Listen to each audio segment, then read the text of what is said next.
What is going on, XYZers? Hey. XYZ Nation. We're back in the building. Dressed exactly the same as the last episode. Because there was so much goodness. Yes. That we had to break it up into two. Yeah.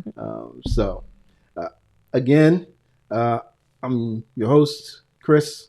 One of your hosts, Chris, Gen X. What up, my peoples? Yeah. Next to me, we have Miss Moyo. Hey. Resident Millennial. I love it. And then? You're Zier, the microwave generation. Microwave generation. So I'm still looking for a nickname. Help me out. Make sure y'all leave them in the comments. The X-Men. The X-Men. Yeah, the X-Men That's is on a the good table. one. The Yeah. X-Men. So could I be like, I'm the X-Man? Ugh, that just sounds weird. Just be the X-Men generation. The X-Men generation. See, that's what I get for thinking so solo. Representing the whole generation. Yes. Yeah. We are the All of your X-Men people. generation. Even though y'all got me the Resident Millennial. Oh, you fumbling for the millennials, though. I don't know. I don't think so. I don't think so either. I don't know. I think that's you're just you, Moya. Exactly. That's why. So inside, when we take, Moyo comes over, and this is going to be for you. And you know, I'm like try to be hip and energetic, and I see Moyo open the door. I'll be like, "Yo, what up, homie?" And she'd be like, "Good morning." That's just who That's she is. funny. You're Say good morning. What else you want? I think that you're more hip. I think you're over hip. Like, Over hip. You're more hip than I would say. You're more hip than I am, and I'm No. the youngest one. I'm the youngest one. No. Yeah. There's no way. Yeah, huh? Because you know what you remind me of? You remind me of my mom. And my mom does that. She'd be like, she'll come in and she'll say exactly that. Like, exactly that. She'd be like, hey, what's up, homie? I'd be like, But I think their generation, like 80s, that's how y'all spoke. yeah, that was just it. So it makes Yeah. sense. We were copying that, and then we realized that it's not us. Yeah. And now it's back. It's circling back with my generation. But it's like, I pick it up sometimes, but it's just funny hearing my mom say it. So when you say it, it just reminds me of my mom. Jeez. I say my guy a lot because of youth to my son. I'd be like, my guy, move. What's up, my guy? My guy, get out of the way. I love that. Oh man. So we are still looking at Joseph chapter 41. Mm-hmm. We have gotten to the point where, so let's do a little recap. Yeah. Okay. Where are we in the story? What's happened thus far with Joseph to get us to the point where we are in front of Pharaoh and getting ready to give Pharaoh some advice? How did we get here? Are we starting from the beginning or starting from Just 2 years later? 2 years later. 2 years later, Pharaoh has a dream.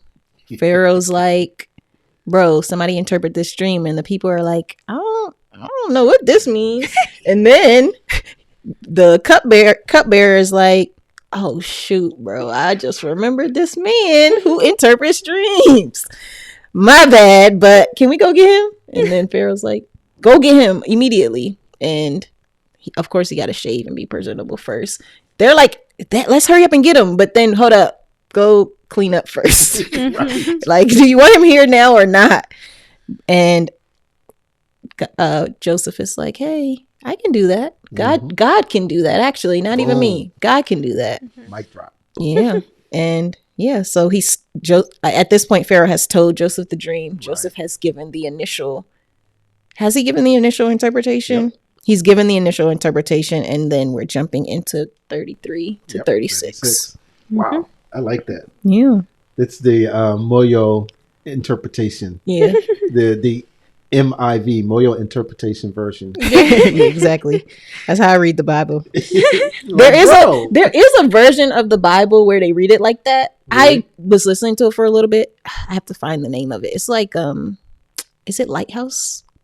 I'll find it and I'll send it to you so you can put it up there. I remember the Lighthouse. And they read it in like this like regular voice, and I'm like, I like this.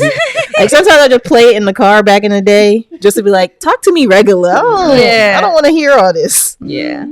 But I like that. So we are picking up in verses 33 through 36. Yes. Ms. Jasmine, do you mind reading those? I do not mind. verses? Of course. Okay. So starting at verse 33. Okay. Now, therefore, let Pharaoh select a discerning and wise man and set him over the land of Egypt. Let Pharaoh proceed to appoint overseers over the land and take 1/5 of the produce of the land of Egypt during the 7 plentiful years, and let them gather all the food of those good years and that are coming, and store up grain under the authority of Pharaoh for food in the cities, and let them keep it. That food shall be a reserve for the land against the 7 years of famine that are to occur in the land of Egypt, so that the land may not perish through the famine. Awesome. The concern is the famine, not the years of plenty. Right. Does anybody see this as a flex for Joseph? I think so. I don't know if I saw it as a flex, because I wrote down, is the plan Joseph comes up with a look into the type of mind and work ethic that Joseph had all along? Because we've always seen, like, he does this so well, he does that so well, he just does things well. Like Jasmine is like, I'm a straight A student, I don't have to try. Like, that sounds like Joseph. Like, he's just good at stuff naturally. Yeah. And so him coming up with this plan is like, yeah, it makes sense. Like, duh, save the stuff and then sell it back to the people and don't have them waste it. Don't have them let it go bad. Like, you're going to have excess. So let's store it up so we don't die during the famine. And I think it's just like, that sounds like that's probably who he was. He was always put in charge of things, maybe because of this sort of mind. Like, he thinks ahead. He's thinking a couple steps ahead of everybody else. So if there's a party coming up, Joseph is like, you need this, this, and this. Let's order it today so that you get it in time for this and we can have it set up. And like, it seems like that's the mind he has. Wow, I never thought about that like that. Yeah, I can get with that. Yeah. I can too. That's why I thought it was a flex. Like, he's like, oh, y'all haven't really seen me work, but watch this.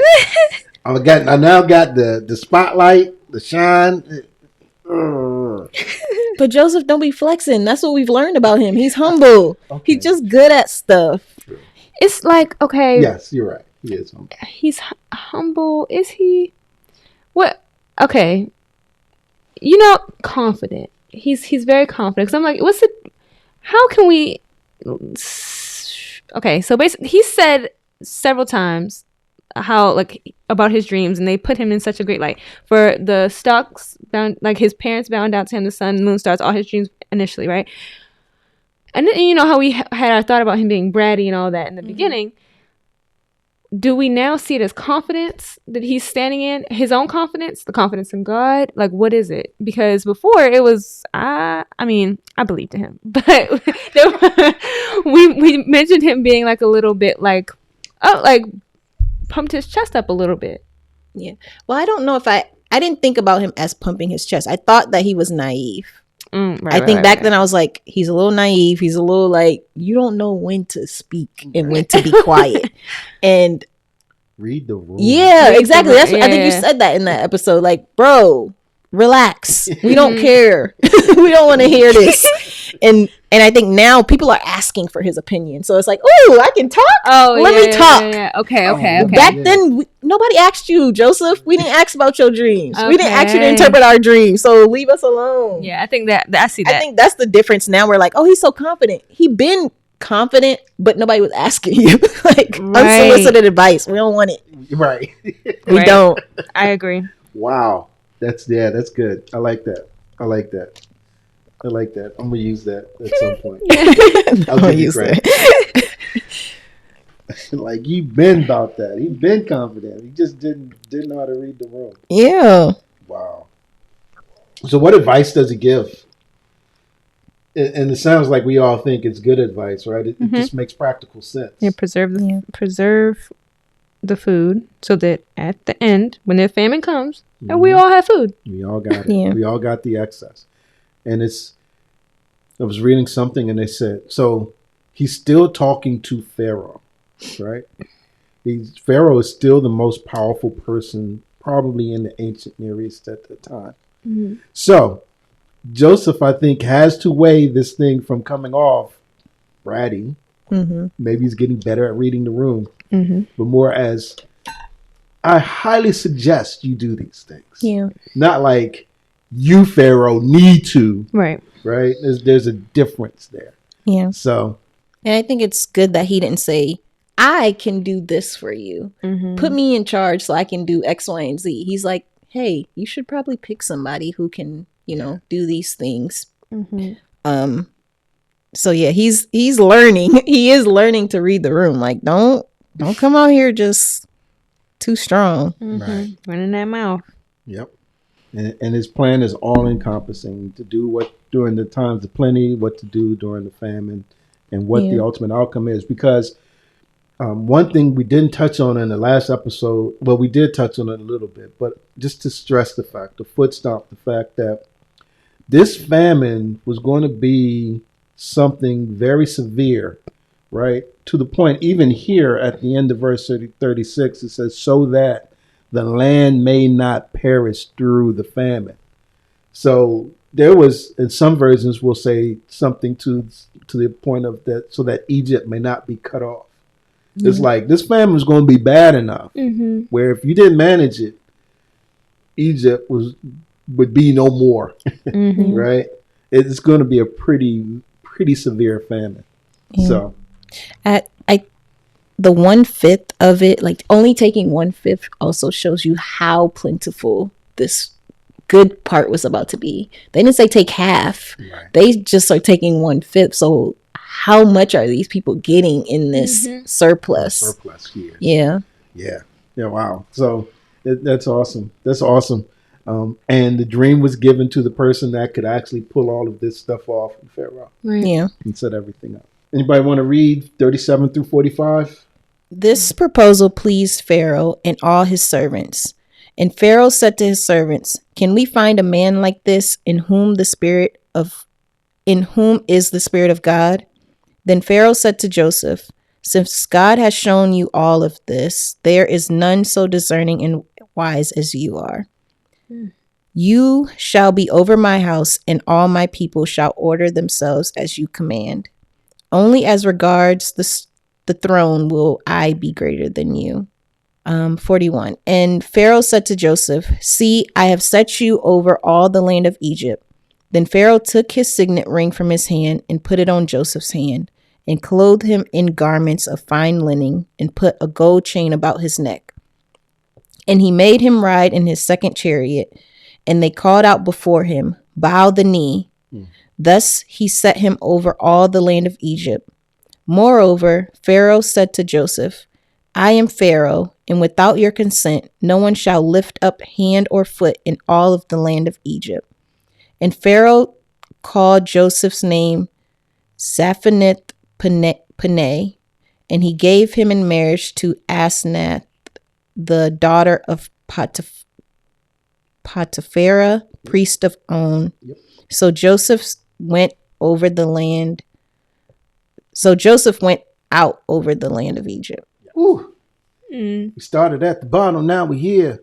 Oh my God, I have such a good reference for that. I wrote that, you know how rappers get a chain, like they start out and they get a chain from their label. That's the first thing that all rappers get. Like they get this big flashy chain. Right. And that's how you know you've made it. Like, okay, this is kicking off, or that's how you know that they've, signed a deal for a whole lot of money. This is specifically the gold chain around his neck. I was like, he's made it. He's up there now. And then he got his they said fine linen, but like they got his robe back. In one other translation it says robe. I think it's NIV. I was like, okay, he's being clothed again after his robe was taken from him. And this robe is probably, we're saying fine linen. It's not the same robe he had before. This is probably like no regular people have this. Yeah. This is, you look at me and you know that I'm somebody. I am basically second in command. Yeah. Of the entirety of Egypt. Yeah. Right? It's crazy. Yeah, that's wild. And back to what you said, Moyo, about Joseph didn't campaign for the position. Yeah. But it's almost like Pharaoh was low key putting down all of the other magicians. Like, who else in Egypt? Who in Egypt can we find that is this wise? And such and such. And it's like, I'm not going to do it. They're not even going to speak because what you about to say? Right. It's no one. Joseph, you are the one who could interpret. So you are the one who came up with a good plan. Yeah. So you are obviously the one who's wise enough and who's learned enough to be in charge of this effort that we need to have done. Yeah. The linen, another overall tie. Have you all, when you hear that, do you see how the clothing has played a role in sort of identifying where Joseph is Yeah. in this? Because he starts off with the coat or the robe or the tunic of many colors that set him apart, right? And to the point where when they see him from far off, they know it's Joseph coming. And then they rip that from him before they throw him in the pit. Yeah. And then the whole thing again with the robe that Pharaoh, Potiphar's wife. Potiphar's wife. Yeah. And now it's sort of like full circle moment when now you're Definitely getting the fine linens. And then also the signet ring. Yeah. Yes, I was thinking that was from Tamar and Judah. Jacob. Wait, Judah. All these names, man. Y'all gotta switch it up. Yeah, I think you're right. I think it's Judah. It's Judah. Yeah. Yeah. Judah and Tamar. Because the signet ring is like, this is you. Yep. I can identify you. This is. Did you say that your ID? Mm-hmm. It's like your ID. I was like, okay, it's bringing it all together. Yeah. I think back then we were like his signature so that he could. Yep. Hey, I'm signing on behalf of. Yep. And Pharaoh took it off of his hands and put it on it. So it's like, if there is any better illustration for saying you are really representing me, is to be like, hey, signet ring, I'm taking this and giving it to that person. Yeah. I mean, that's a pretty strong statement. Yeah. It's like the company stamps. Like, not everybody get to have one. Yeah. And you use it to be like, yeah, we're endorsing this. Yeah. Yep. And so we talked about the chain, we talked about the signet ring, we talked about the linen, gave him a wife. Yeah. Why do you think Pharaoh did all of that? That I think the wife, because you're giving him someone who's royalty as well, or in this line of, high class people. So that's how you become high class. You marry into it, because they can't, maybe not can't, but giving him a title alone might not mean as much as him marrying into the family. So yeah, I thought of it like they are really trying to make him an Egyptian. Oh, right. So we know he's not, and there have been there's this term for like the second in command right behind Pharaoh, and the term I think is like vizier, Vizier, and there have been other people that were outside of Egyptian culture, but I mean they just weren't Egyptian. They weren't from heritage, Egypt, right? Yeah. Of Egyptian heritage, who have been viziers, right? I'm not sure if vizier is what Joseph is, just because it's not stated that plainly, but you can see that he's really second in command. But I also think that it's one thing for Pharaoh to be like, look, I'm going to give you all of this stuff and dress you up like royalty, but for you to really be part of the culture, right? We're going to have to do some other things as well. So now the people may look at him a little differently because of this. To me, it just seemed like an assimilation. Like, I'm a big Star Trek fan, so it's like the Borg, right? We're going to assimilate you. We're going to turn you into Borg, regardless of where you've come from. And so I think that's one thing that they're doing, even with the wife, right? To give them that royal status, which we see from the signet ring and the fine linens and the necklace, which is stuff that people of that status wore, but also from a family, right? That we're going to give you. Yeah. Something else I thought was interesting. This commentary specifically says, I think it was so good, I'm going to read it verbatim. It says, God gave Joseph all these things because God had plans to use Joseph's life to save the lives of many others. And it said that like the famine spread to all lands. It wasn't just touching the lives of the Egyptians. So he had to be able to, like this, all of these blessings were bestowed upon him to help other people. And I think that just goes back to like how I said earlier. I just feel like God puts things in our lives or allows us to have affords us certain opportunities so that we can help other people. Not just other people doesn't just go within your little circle, because he didn't just say, oh, well, this famine is going to touch this little pocket of Egypt. It's not even just Egypt. It's like it's all lands. It's going far beyond, stretching far and wide. So the intention, I think, I agree with this. The intention is for God is trying to show others how he works through Joseph's life with all things, from the wife. We'll see later, the other things that he gets, but his wife, the power and responsibility that he has now from Pharaoh, I almost said Potiphar, and like all of it all kind of works together at the end of the day. Yeah, I agree, completely agree. And just one last thing I'll say about this, and then any other thoughts that you all may have. But it sort of cements it with that last. So Joseph went out over the land of Egypt. This whole thing is about the power that's being conferred onto Joseph. And now you see Joseph in this last part actually walking out in that power. Right. So again, if we start with, we're off to see the wizard, and now we're looking at not even moving on up anymore, but we're here. We're here, yeah. Right. In that deluxe apartment. It's like I'm such a culture person.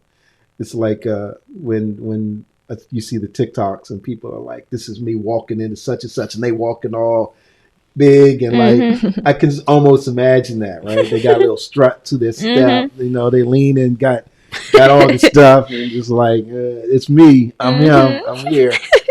We know Joseph isn't that braggadocious, but the fact that he's stepping braggadocious. Makes fun of me and my that's a good word. But we know that in him stepping out, it's sort of cementing the fact that he is the second in charge. Yeah. Oh, I'm so happy for him. Yeah. And now we're getting to his dream. His original dreams. People are bowing the knee to Joseph. Yeah. Wow. And I think it's starting off. I mean, I think his dream was the 11 hay thing. So those are his brothers, and then we skipped all that. It's Egypt is bowing to me. Is bowing, right? And I think that you're starting to see that dream is going to happen. Yeah. Right. You're starting to see the fruition of that dream. You're starting to see God didn't give. I think. I don't know about you all, but now I can definitely look back and say God has given Joseph those dreams. Yeah. Right? And we now see that God didn't just give Joseph those dreams without the intention of them coming to fruition. It's taken a lot longer than we thought.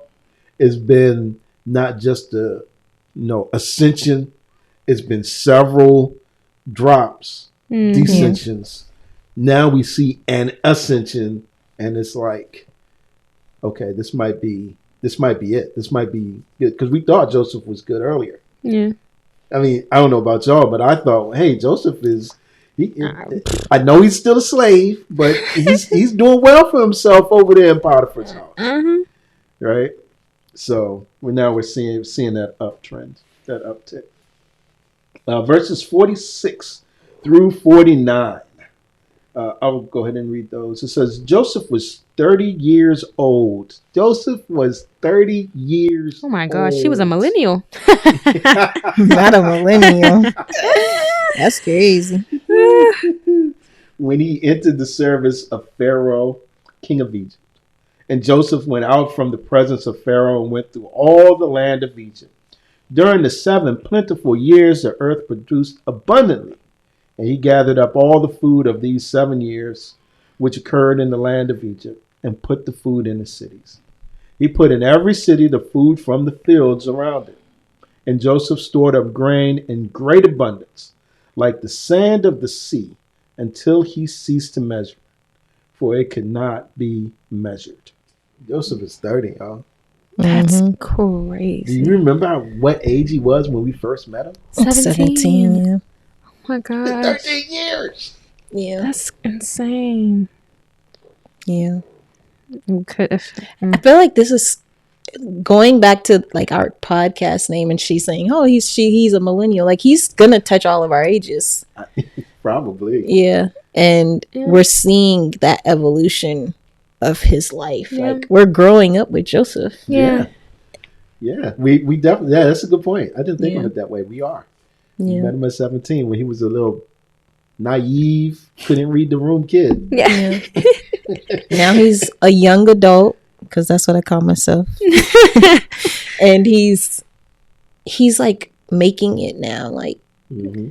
and all he did was just be himself and trust in God. That's all he did. Right. Yep. And trust in God. And I think we need to foot stomp this a little bit. Trust in God to the point where he considered, esteemed, valued him more than some other things. Yep. Meaning, just imagine if Joseph had been like, yeah, let me go ahead and,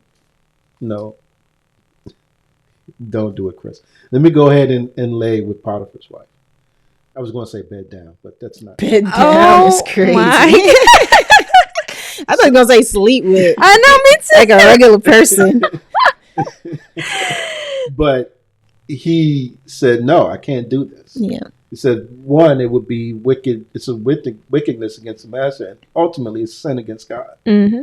So there were opportunities where he could have made his life a lot easier, probably. And that may Yeah. not have been the only one. That's the only one that we have recorded. And he was like, no, because it's not about me. So he was being obedient. So I think that we see him finally getting to this place where God wanted him to be, wants him to be. But he didn't do it by being mischievous or not considering God in the things that he was doing, which is commendable. Mm-hmm. And which I think now we need to understand, because everybody's out to get the bag. Everybody's out for self-help. Everybody's out for, good friendships and good community. Everybody's out for these things. But if I'm doing these things the wrong way and being disobedient, what does it to the Lord? What does it really gain me? Yeah. Right. So, Hey, you put me in deep thought there. That's good. I think Yeah. every single, and this is how I think about it. I feel like every single time that God, things work out, it adds a notch to his belief, like confidence in God, or at least it would for me. Like how I said earlier, he didn't say like, "Oh well, I hope you pull through this time, God." Like you've done it thus far, but this famine, I didn't said it. Now I hope it, like what you said, comes true. He says it with such confidence, and I feel like each time it just, for me, if I was in that position, I'd be like, okay, God, you done proved yourself time and time again. Now I have no choice but to believe it, and now go forward and do the work, because that's what he's doing. He's doing the work. He's going out, distributing the food, making sure that they're prepared for this time to come. Yeah. verses 50 through 52. Okay, I can read that. Want to read that? I'll go ahead. All right. So from verse 50. Before the year of the famine came, 2 sons were born to Joseph. Asenath, the daughter of Potiphar, priest of On, bore them to him. Yes. Joseph called the name of his firstborn Manasseh. For he said, God has made me forget all of the hardship in all my father's house. The name of the second he called Ephraim, for God had made me fruitful in the land of my affliction. And the note says that Manasseh sounds like the Hebrew for making to forget. And then the other son, Ephraim was for making fruitful. So it kind of makes sense in context. Yeah. So anything stand out? So again, just to recap, make sure we got everything in context. The years of plenty come. They're storing up everything. The year before the famine comes, or not the year before, but before the year of the famine comes, we now get some information on the generations of Joseph. Yes. Right? Yeah. Anything stand out to you about the names he gave? But one thing before that is he's getting this during the year of plenty. He gets his children during the year of plenty, which I like. Like, I mean, it would have been nice either way, But the fact that he's getting it while all of Egypt is being blessed, Right. it's like, oh, Yeah. okay, God, I see what you're doing. Like, I'm not being left out. Look at God being God. Exactly. And then one of the names has to do with fruitfulness, whereas the other name has to do with forgetting. But instead of him, because when we talked about forgetting before, we were talking about the cupbearer forgetting Joseph, and Joseph is not forgetting. And then we're going to talk about forgetting again, because when famine happens, they're going to forget the time of plenty. And Joseph is like, it's all these, again, forget. And he's like, I'm forgetting the time of my affliction. I'm forgetting the bad. Yeah. I'm forgetting, whereas these other people were forgetting the good. They were forgetting what God was doing. And Joseph was like, you know what? God blesses me. I can forget about the things that have happened in my past. I can let that go because God has still made me fruitful. I have this other son too. He's giving me more than I probably thought I would get. Right. I don't know. Joseph is Joseph. Joseph has so many lessons in his story. He does. Cool. Yeah. So that's good. The forgetting. Yeah. I didn't think of that, but there is. But so God has made me forget all my hardships. I think that sort of makes sense, right? That somehow he's gotten past it.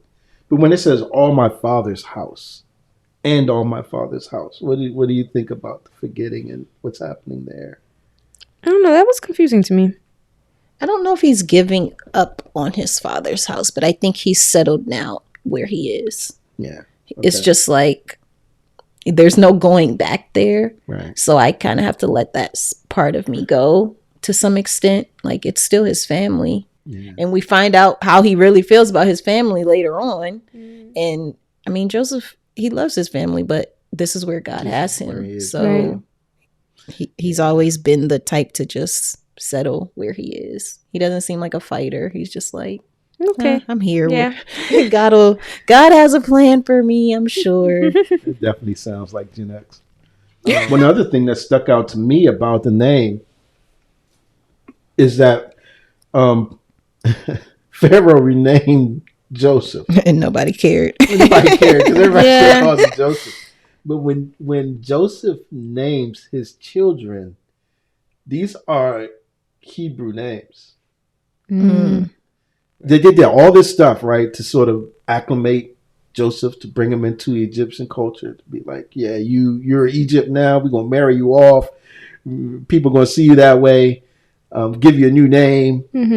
And then here Joseph is back and he's like, nah, still the same Hebrew that, it never left me. Yeah. So I thought that was interesting. Verses 53 through 57. The 7 years of plenty that occurred in the land of Egypt came to an end, and the 7 years of famine began to come, and Joseph, as Joseph had said, there was famine in all lands, but in all the land of Egypt there was bread. When all the land of Egypt was famished, the people cried to Pharaoh for bread. Pharaoh said to all the Egyptians, go to Joseph. What he says to you, do. So when the famine had spread over all the lands, Joseph opened all the storehouses and sold to the Egyptians, for this famine was severe in the land of Egypt. Moreover, all the earth came to Egypt to Joseph to buy grain, because the famine was severe over all the earth. Yep.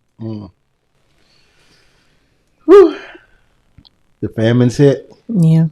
It's not pretty. But because of what God did, and because of who God put in specific places at specific times, Egypt is going to survive. Yeah. Egypt is going to survive.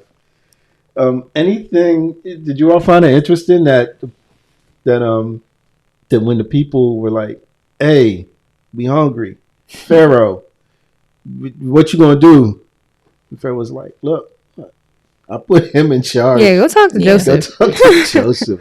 He'll deal with it." Yeah. I thought that was an interesting point Yeah. about this. Anything else stand out? I think when we talk about how disturbed Pharaoh was in the beginning, now he's just like, it's chill. Yeah. Like, Yeah. it's fine. Go talk to Joseph. He knows what to do. Like, I don't have nothing to worry about. And I think when we were thinking about his dream,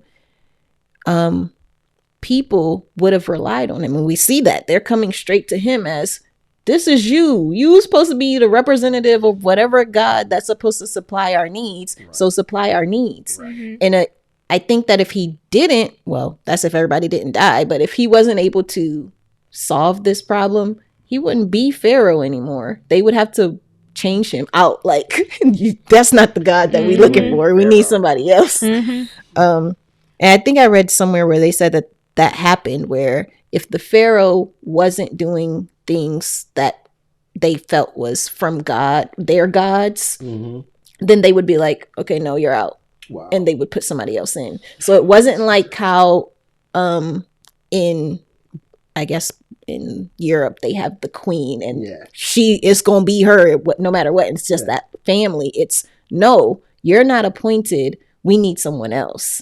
Huh. And I was like, oh, that makes sense, because they were talking about how we don't necessarily know which pharaohs, because the pharaohs aren't as easy to track as, the Queen of England and her family line. They're swapping out people based on what's going on at the time. Oh wow, that's cool. That's interesting. That's a little historical nugget I didn't know. Yeah, I didn't know that either. Yeah, and it's.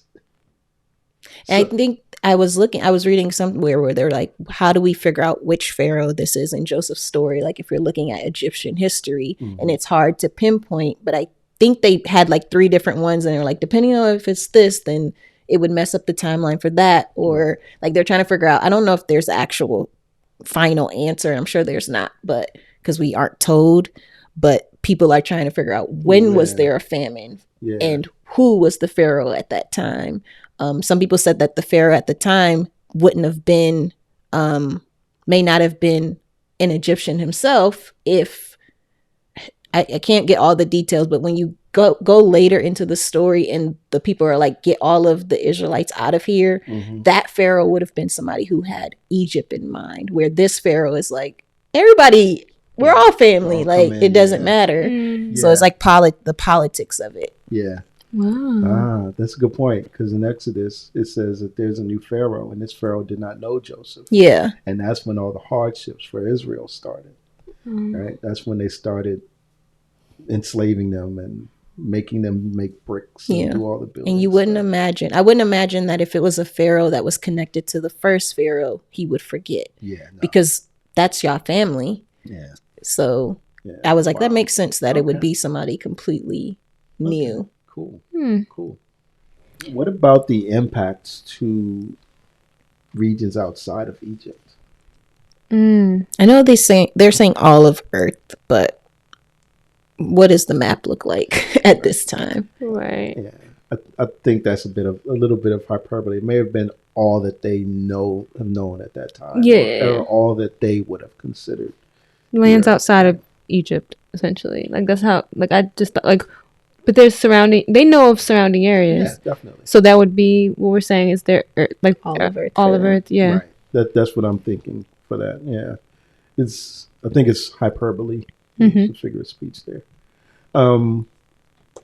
Yeah, I mean, so but this is also foreboding, because if it's affecting Egypt, then it's affecting surrounding areas. Yeah. Then it's ultimately going to affect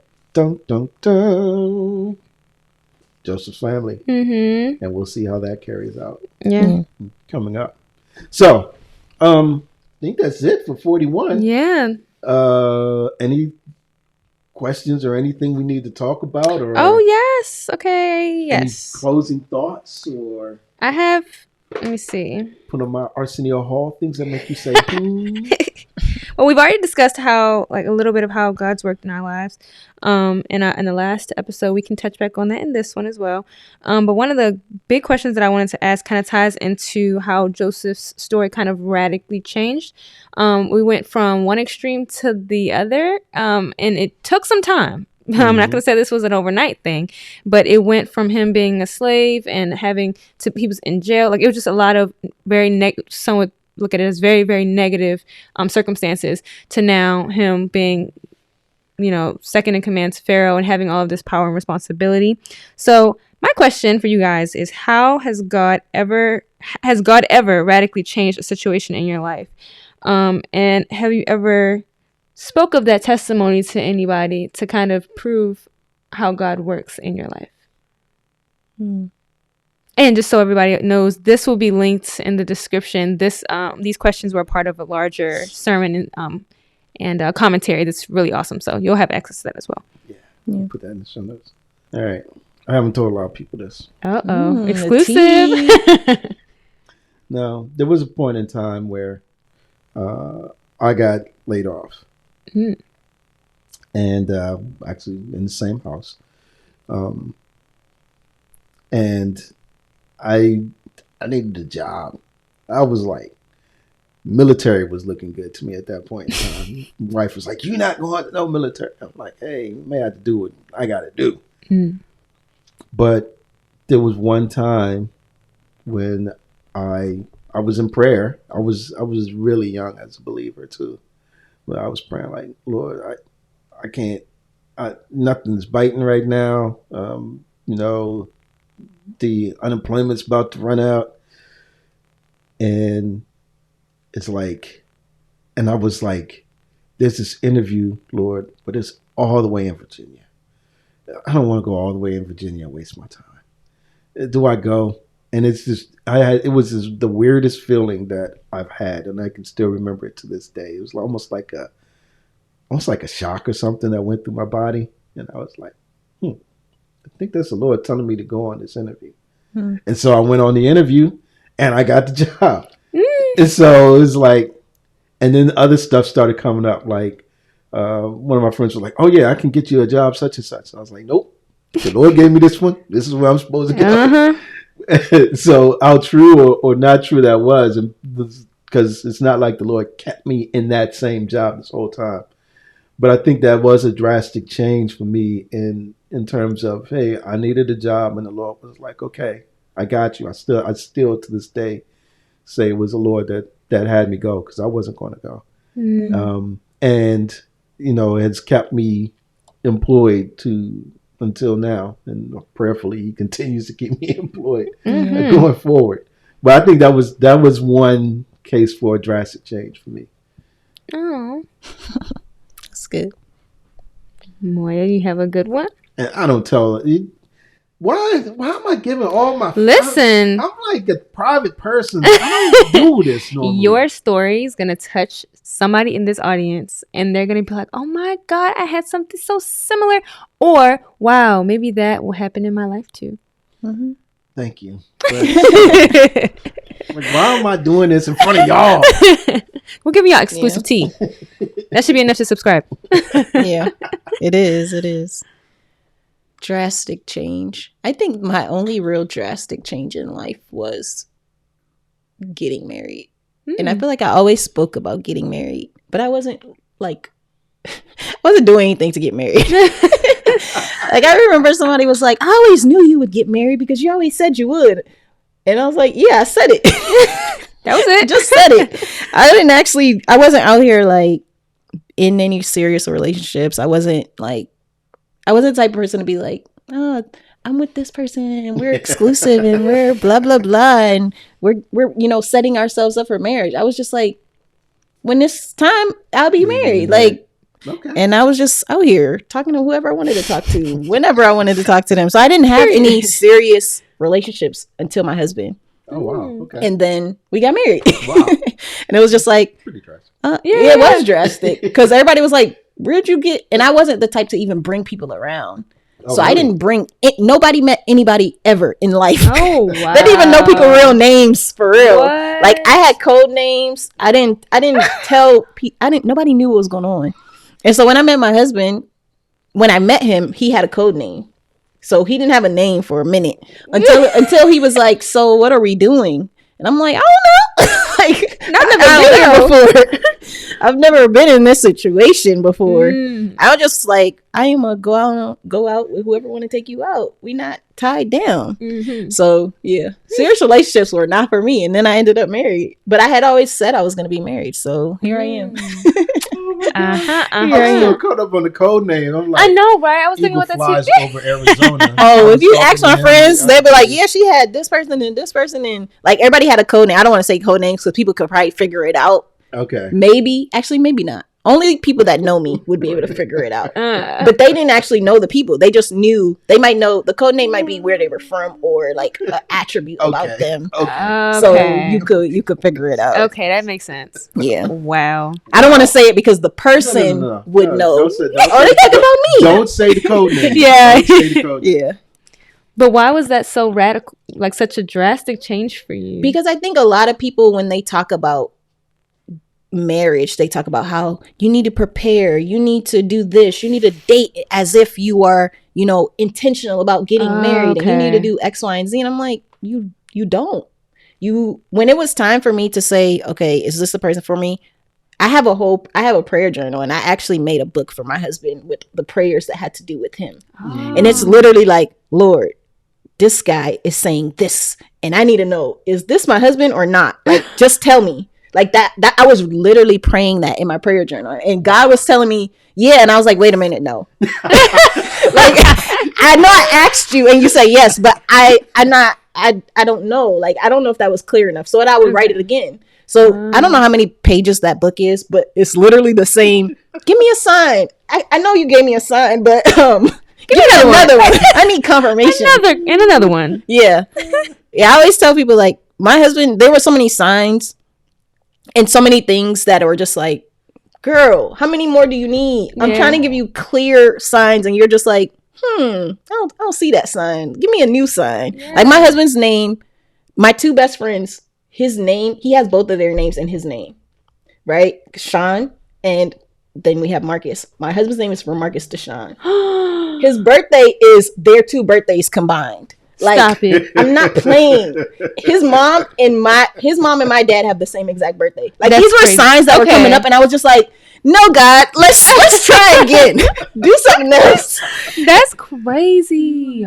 No, it actually is. And I'm always like, I don't know why I was like being hard-headed about this, but I was just like, they're very clear signs. I was like, coincidence. Like, wow. Run it back. Give me something new, something different. I can see you now, husband or nah. Right. In the journal every day. Wait, that didn't sound right. Very clear sign, like, but God, tell me again. Yeah. And Jess is like, girl, like, this is the answer. You already prayed about it. And I'm like, it's not clear. Like, I'm missing something, because I never even, like, I knew I would be married, but I didn't know to who. Right. And I feel like I had a picture in my head of the person I'd be married to. And it wasn't necessarily him. Right. Mm-hmm. So I was like, I just needed something. Wow. I don't know what I needed. That's pretty dope. That is awesome. So it's very drastic. Yeah, I see it now. Okay. That makes sense. Yeah. I don't know. I think for me, like I spoke on before in the last prior episode that you guys are going to watch, where we have the same clothes on, that like, I have a different one I'll say. So I struggle with my mental health a lot until more recently, where I feel like God has been, that's the radical change, that like I struggled so much. It's always, I can remember from the age of 6, I can remember those same struggles. But during COVID, it kind of hit a peak where I was like, that's where me and God got tight, because I was like crying every day. I was going through a lot mentally. And that's like my testimony, where I tell people that's why I'm like, now I'm getting on the right path, because I truly believe nothing would have brought me out of COVID but God. Like, I'm telling you, it was like putting me in solitary confinement. Like, that's how I felt. I was going crazy, and I was like, you have to sit with the emotions and feelings that you've had for like all these years as a young adult, and you're confronting those thoughts and feelings, and it was crazy. And then more recently, it kind of like, it gets better. It's like a flux, like it goes in and out, up and down and up and down. And then I was having a huge like struggle mentally this past, like within 6 months, where I was like struggling with depression and a lot of anxiety, and I was getting on medication for it, and it was just a lot going on. And I started to pray a little bit, getting back into my prayer, and like then this started, and I was like, okay, God, is this your way of telling me I need to get back in my Bible? So I was like, okay, I'm gonna do this, and then I started. After one of our first episodes, when we were talking about God's plan, I was like, all right, I'm struggling a lot right now. I'm gonna give this to God. I'm gonna pray, because I know that whatever He has for me is gonna happen regardless, and I don't think. Someone told me God is not and I know this, God is not the God of confusion, so if things are like, if there's turmoil and chaos, that's not God working in that. And I feel like as I kept introducing God into my life, He was turning things around, and He is currently turning things around. Because I haven't had the same struggle. I can't even, like, I worry more than probably anyone you could ever imagine about things that are just like, it gets to a point where I'm in the car and I'm like, we could fall off the edge of this, and then I'm spiraling, it's crazy. But I can't even think of a moment these past few weeks where I even had a struggle, that kind of struggle. Okay. So like, I feel like He is currently turning things around and making that big change in my life. And for me, like, obviously for all of us, like, mental health is a thing, but it's not something that's talked about a whole lot. So I have to go to God about a lot of it, because I feel like my like, people around me don't fully understand it. And God is very consistent, so it's easy to go to God and be like, hey, and we need to discuss this real quick. So what you trying to tell me? And that's been positive. So I feel like that's a really big change I'm seeing. That's wow, that's cool. So it's like do you make it a sense of being, let me ask it this way, being in the Word more and having more and more understanding of who God is, absolutely, sort of helps you. Absolutely, because I feel like I always I see things negatively first. Like, I think I'm a realist, but some would say I'm a pessimist. And I see like the bad first. And my cousin, actually, he's not religious at all, but he said something to me a few weeks ago and was like, or a few days ago. He was like, so the same person, you could have a horrible car accident, and there could be two people in the car. One is like, thank God I'm alive. Oh my God, the car flipped 5 times. We went over the guardrail. Thank God, I'm here. The other person is like, my car! I worked all this time for my car. Oh my goodness, what's going on? This is like the 5th time this week something has happened to me. And it's all about perspective. And now I feel like I used to have that my car moment, right? And now with me, like, feeling like God has a purpose for everything, it's more like, oh, well, I'm here. Thank God, it's another day. God, I know that you have something planned for me, and even if it's bad, I'm inviting that into my life, because I know that it's gonna help someone, help me, or it's for your glory. So hey, it is what it is. Yeah, that's good. We need some praise and worship music. Insert something. We be getting copyrighted, so we need to figure that out yes, we're gonna figure that out. But yeah, we're gonna have to have a praise break. Ooh, man. Yeah. All right. Wrap it back up to Joseph.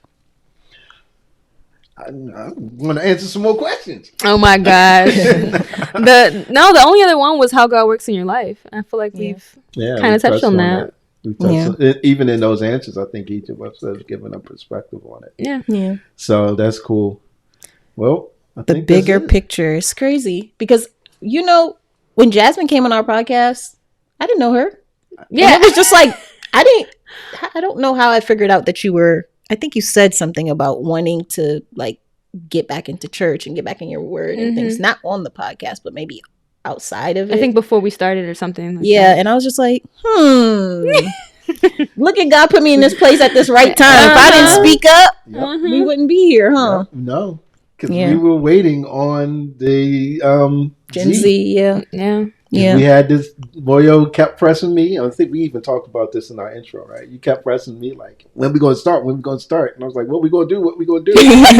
And I think even in my board in my office, I don't know if it's still up there, but I had written like Gen XYZ, because I was like, I'm an X, Moyo's a Y. And we talked about it. I was like, we just need to find a Z person. And we thought we had one, but they went off to do some other stuff. Yeah. And then when she was like, I'm glad this Yeah. worked out. This we're stepping back, seeing the big picture. We learning stuff. Yeah. We're growing. God's timing. Yes, it's all God's timing. That circles back to Joseph. Goes Yeah. back to Joseph. So, with that said, any other closing things on Genesis 41 overall, or in just Joseph and his administration? You know, that's a gift. It's an administration gift in carrying Egypt through the years of plenty and the years of famine. Yeah. Anything else? I think, and like I'm gonna take it straight from this commentary because I think it's really good. Because I always think it's always a good one-liner that can sum it up. We talked about God's timing. We talked about God using people to get His work done. And then we've talked about the ability for, like, He has the plan, He has a purpose, and then we've seen Joseph fulfill the purpose and go out and be able to help people with his story. So I think holistically, a good thing to sum this up would be that God is always working. He works everywhere to work out His purpose and in His timing. Yeah. Yeah. I think that's it. That closes it out. Yeah. This was a good episode. We hope you guys learned something. In between the two, I've had like 2 phrase breaks. I know. All right, peoples. Until next time, thanks for tuning in. Thanks for watching. Subscribe, Yes. like, share, Do all of that comment. social media stuff. That I don't know. Yeah, we want to know your feedback. Let us know. Talk to us in the comments. We will respond to you guys. Yeah, and so I think we're talking about potentially doing a question episode. Oh, I love that. Yes. Right? So, any questions you have, we're talking about doing an errata episode, which won't be errata so much, but anything that we want to expand upon and talk about, Yeah. right, once we get through. So the opportunities to chime in. We want to hear from you. And thanks again for tuning in this week or for this episode. Yes. All right. Deuces, people. Deuces. Bye. We out here. Bye.